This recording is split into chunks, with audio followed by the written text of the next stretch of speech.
Next point हम देखने जा रहे हैं वेरिएशन इन वैल्यू ऑफ जी।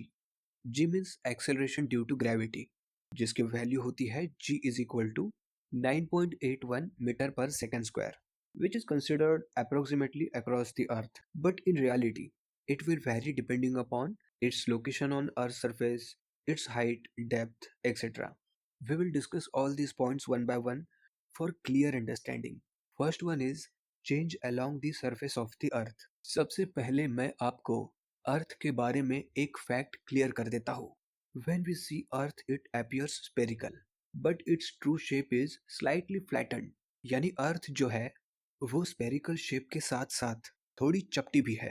अब इससे ग्रेविटेशनल एक्सेलरेशन की वैल्यू में क्या फर्क पड़ेगा ये हमें समझना है। G is equal to G M by R square, ये इक्वेशन है ग्रेविटेशनल एक्सेलरेशन का, which tells us that value of G depends upon capital G यानी gravitational constant, M mass of the earth and R radius of earth. G and M both are constants, यानी ये कभी change होने वाले नहीं है, these are constants. मतलब एक ही फैक्टर है R रेडियस जो G की वैल्यू को चेंज कर सकता है। R is distance from center of the earth to the object, means whenever R will change, G will change. अब radius R यानी ये distance क्यों change होगा? In which cases this distance will change? First one is change along the surface of the earth. अगर अर्थ एक perfect sphere के form में होती तो डिस्टेंस R कभी चेंज नहीं होता। Every point on the earth's surface would be at equal distance from the center of the earth. लेकिन अर्थ का शेप कुछ इस तरह का है। If object location change to this side, the length will change, means distance will change, and that's why change along the surface of the earth will change the value of G. अर्थ जो है continuously rotation में रहती है, इस कारण क्या होता है कि अर्थ का शेप इक्वेटर पर थोड़ा सा फूला हुआ होता है और पोल्स पर थोड़ा फ्लैट होता है, जिससे क्या होगा, रेडियस आपको इक्वेटर पर सबसे ज्यादा मिलेगा और पोल्स पर सबसे कम। जहां रेडियस सबसे कम होगा वहां आपको जी की वैल्यू सबसे ज्यादा मिलेगी। जैसे ही हम इक्वेटर की ओर बढ़ेंगे धीरे धीरे जी की वैल्यू कम होती जाएगी। The value of g is highest at poles which is equal to 9.832 metre पर second square and lowest at equator 9.78 metre पर second square. Next point is change with height. Height बढ़ाने से क्या होगा समझते हैं। अर्थ सरफेस से आप जितने ऊपर की ओर बढ़ेंगे, जैसे आप किसी पहाड़ पर चढ़ो या फिर सैटेलाइट की ऊंचाई पर उड़ रहे हो, उस पॉइंट पर ग्रेविटेशनल एक्सेलरेशन धीरे धीरे कम होता जाएगा। G is equal to G M by R square, ये फॉर्मूला हम अच्छी तरह से जानते हैं।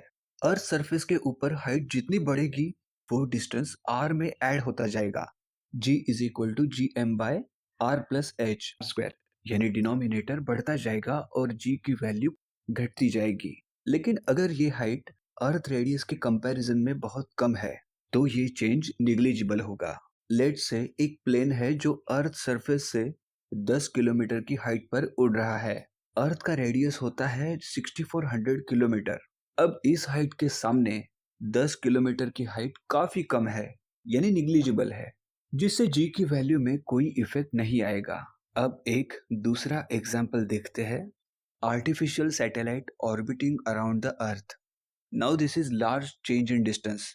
यहाँ इस तरह के कुछ और एग्जाम्पल्स दिए हैं आपको रेफरेंस के लिए। If object is at earth surface, value of ji will be 9.8 metre पर सेकेंड स्क्वायर। माउंट एवरेस्ट की हाइट 8.8 किलोमीटर है, जी इज 9.8 अगेन। कोई खास चेंज नहीं है 8.8 किलोमीटर की हाइट पर। Maximum height reached by man-made balloon is 36.6 kilometer and here G is 9.77 meter per second square. If you compare with Mount Everest, यहाँ height ज्यादा है और G की वैल्यू जहाँ 9.8 थी वहाँ 9.77 हो गई। वेदर सैटेलाइट नॉर्मली 400 किलोमीटर की हाइट पर रहती है, यहाँ हाइट ज्यादा होने से G की वैल्यू घटकर 8.7 हो गई है। Commercial satellite is at 35,700 kilometer height and value of G is 0.225 metre पर सेकेंड स्क्वायर। इन दोनों सैटेलाइट से आपको डिफरेंस समझ में आ गया होगा। वेदर सैटेलाइट अर्थ के क्लाइमेट, एटमॉस्फेयर और वेदर को मॉनिटर करने के लिए सिग्नल भेजने का काम करती है। इसकी हाइट अर्थ सरफेस से ज्यादा नहीं होती क्योंकि इसे एटमॉस्फेरिक रेंज में रखना ज्यादा जरूरी होता है। Change with depth. समझो इस अर्थ में एक यहाँ पर खाई है, depth, and object is at this point. अब डिस्टेंस हमें मिल रहा है यहाँ से यहाँ तक, यानी आप जितने अर्थ की गहराई में जाएंगे इस इक्वेशन में आर की वैल्यू कम होती जाएगी। सी, डिनोमिनेटर की वैल्यू कम होने का मतलब है कि जी की वैल्यू इंक्रीज होनी चाहिए, because G and R both are inversely proportional to each other. लेकिन एम भी डिक्रीज हो रहा है। जब ऑब्जेक्ट इस पॉइंट पर है तब अर्थ का इतना ही पोर्शन होगा जो ऑब्जेक्ट पर ग्रेविटेशनल फोर्स एग्जीक्यूट करेगा, which means that when object is at depth at some distance from the earth's surface, in this case distance from the center of the earth to the object reduces, as well as mass of the earth is also decreasing. अब इन दोनों का combined result जो आता है, that suggests us value of g decreases as we go deeper inside the earth. हर एक planet और satellite का मास और रेडियस अलग अलग होता है। So as per this equation, value of ji will be different on their surfaces. Value of g on moon is about 1/6 of the value of g on the earth. Earth पर अगर आप 2 feet तक high jump करते हैं, यही jump moon के ऊपर 12 feet की होगी, 6 times higher on the moon as compare to that on the earth.